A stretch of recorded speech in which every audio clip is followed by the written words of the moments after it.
Hello, I'm Ava, and some of you might assume that I'm very lucky. Like, the luckiest person alive. Why? Well, this is going to shock you, but I won nearly $200 million in the lottery. That's crazy, right? Well, you know what's crazier? The day that I won that money was the worst day of my life. Yes, you heard me right. The worst day of my life. Because the moment that I won that money, my life became unbearable. You see, I used to live in a neighborhood with my mom, my sister, and my stepdad. I can't say things were perfect, but I used to be happy. Everything changed the day I found out my stepdad had been fired from his job. And, soon enough, we started getting last warnings on our bills, and even warning letters from our landlord. On the third rent due notice, we got evicted and kicked out of our own house. I wanted to cry that day, but I tried to stay strong for my family. I told them that I might have just enough money that we could survive on, and that they shouldn't worry. I then took out all the money I saved in my bank account, and realized that it could probably buy us an old trailer that we could live in. And that's exactly what happened. My stepdad thanked me and went off to look for a suitable trailer that we could all fit in. And in a few hours, we were living in a trailer park near an old dump. And just like that, the tuition money that I saved for months for college all disappeared overnight, forcing me to start from square one. It felt horrible, and it seemed like I was never going to get a chance to go to college. I felt tears starting to run down my cheeks, but I didn't want any of my family members to see that I was crying, so I wiped them away quickly. I excused myself and went out of the trailer for a walk. It felt like the more I walked, the more I thought about my problems. There was just no escape from it. As I was wandering the streets, I ran into a gas station nearby. I wanted to get something to drink from the store, and I saw a big sign that said, "A chance to win $200 million. I laughed sarcastically. Yeah, sure, I whispered to myself. Behind me stood an old lady who heard me. She said, "You never know, dear. Life is all about luck. You should get one." I didn't really believe her, but I was desperate. "2 tickets, please," I told the cashier. He handed them over, and I took one card, then gave the other to the old lady as a nice gesture. We left the store together, and she gave me her card and said that she doesn't have a TV and wouldn't be able to know if she won. So, she then gave me her address and said that if she had won anything, I can come over to her house and let her know.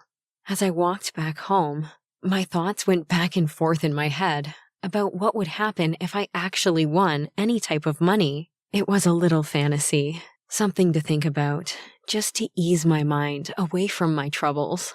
When I made it home and opened the door, my sister, mom, and stepdad were all fighting. It looked like they had gotten themselves into another argument about money, but I was too tired to bother getting involved, and I simply went to bed. Days had passed, and I had almost forgotten about the lottery tickets, until one evening, I was reminded to check my numbers when my stepdad had the TV. It was a local news channel that talked about how the lottery money was yet to be claimed. They showed the numbers on the screen, and I pulled out my ticket. I wasn't very surprised that the numbers didn't match, and I crumbled it up, ready to move on, until I remembered the old lady's ticket, and pulled that out as well. When I went over the numbers, then went over them again, I felt like the room started to spin. The numbers matched perfectly. I quickly reached back into my pocket and fished out the paper that the lady wrote her address on. I wanted to rush over and tell her the news, but when I held the paper in my hand, I froze. $200 million. The thought kept running through my head. I looked around the trailer and thought even more about everything we could do with that money. I bought the ticket, and my family was really struggling. I knew that we could use the money more than she could, so I decided not to tell her. I mean, she was an old lady. What would she do with it anyway? Instead, I leaped up from the chair and called my family over. When I told them the news, None of them believed me, but I just smiled. We looked back toward the TV and checked the numbers again. When it was confirmed, we all jumped and shouted with joy. It was an unbelievable feeling. Everyone started talking about what they wanted to do, but one thing we could all agree on was getting out of that trailer. We went and cashed in the ticket. There was a big news conference filled with cameras, and my mom was made up to look her best. Our first purchase was a big house in the best part of town. I shared the money with my mom, sister, and stepdad, and they were quick to splurge. My mom bought clothes from only the most expensive stores and boutiques, while my sister bought herself the car of her dreams. And even my stepdad started spending money on unnecessary things. Don't get me wrong, I didn't mind the initial thrill, but after a while, things started to get out of hand. It seemed like the more money that was spent, the more things everyone wanted. Our once overly big house was being filled with stuff that was paid for, used once, and never touched again. I was happy that everyone was enjoying themselves after struggling so much, but we all started to drift apart. It was like we were at a crossroads, each headed in our own direction, and while everyone else seemed happy to walk off toward their own idea of luxury, I felt miserable. Nothing I seemed to buy made me feel better, and the more I tried to get our family to spend time together, the more they moved apart. Whenever we were in the same room with each other, an argument would break out. In the end, I barely saw any of them anymore. I just wanted to feel the connection that we once had. That's when I got the biggest shock of my life. A couple of months passed, and my biological father showed up to the house. It had been so long that I barely recognized him. He seemed happy to see me and talked about how he missed being a family. He was really over the top and started talking about how he wanted to be in my life again. I was so angry when I saw his face. I remembered the day he walked away from us, leaving me, my sister, and our mom to struggle alone because, and I quote, "I didn't sign up for this. I never even wanted kids." I told him if he didn't want us then, he's not going to be in my life now, and slammed the door on his stunned face.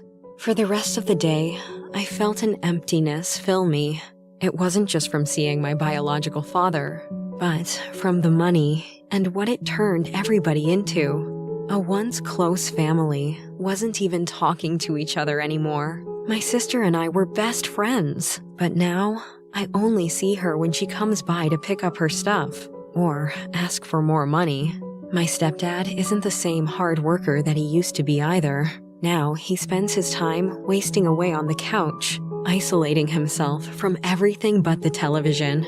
And even though my mother was never the kindest or the most caring person, now she's even worse. She doesn't even try to hide the fact that she's only interested in the family for as long as it can benefit her. She spent more money than everyone else, and she's become more spoiled. Sadly, I am not any better. I always thought that I wanted to be better than my mom, but when the money came, I realized that I was similar. I started becoming more materialistic. I began buying things I didn't need, and I started caring about what people think about me. The worst part of all was that I even gave up on my education. When I really thought about it, it made me sick. Finally, it hit me. The money wasn't even mine in the first place. After all this time, I remembered the old lady and how the ticket was hers, how she was the reason that I bought the ticket after all. Feeling that my mind was made up, I decided to find her. I remembered her address and got dressed to go see her. When I made it to her house, it was small and looked a little worn out, but it was also peaceful. I knocked on the door, and there she was. I explained to her what happened with the tickets that I bought and was ready to apologize, but, to my surprise, she told me that she didn't remember. She saw the confusion on my face and politely invited me inside. And there, I saw her family. She introduced me to her children. She had 2 sons and a daughter, and they introduced me to their kids. They all welcomed me with a smile, a complete stranger, and they didn't look put off. I explained to them how I met their mom, and they seemed to all realize what happened. She had Alzheimer's, and it was starting to reach the late stages. Her kids came home to help their mom and brought their families so that she could feel comfortable since their father had passed a long time ago. I came to thank her and share the money with her, but without me even offering them any money, they treated me kindly and invited me to dinner. I was hesitant, but I missed having family dinners, so I decided to stay. It was one of the best nights I've had in a very long time. We laughed, shared stories, and played games together. The family didn't have much, but they were happy. It reminded me of what I used to have. So, after the sun started to go down, and I started to leave, I turned and told her and her kids my plan to give them a majority share of the money.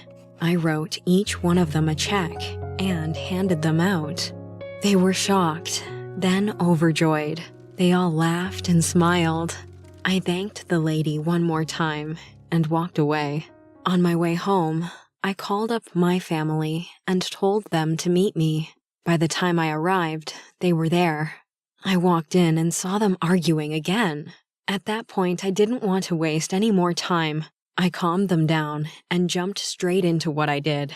Their reaction went from shocked to screaming to anger, but I didn't back down. I explained that the money was ruining us, how it was like we weren't even a family anymore. There was just enough for each of us to live comfortably, and I understood if they were angry with me. After that, I walked away. It took a couple of days, but eventually, my family seemed to realize the same thing I did. My sister was the first to come around, then my stepdad. My mom, on the other hand, rarely ever spoke to me again. Her and my stepdad got divorced, and she moved into her own place. Though I was disappointed, I kind of figured she would feel that way. After a while, it seemed like I was getting my family back. Everyone had grown accustomed to going their own way, but now we spent more time as a family. I started college like I always wanted, and spent my time studying. I still look back with regret about the day that I won the lottery and how it turned my family against each other, but now I look at the good it was able to do afterward. How I was able to help a family that wasn't my own, how I was able to go back to school, and how I was able to see what really matters: family, not money. Did you like my story? Please share your thoughts in the comments below. Don't forget to like this video and subscribe to the channel.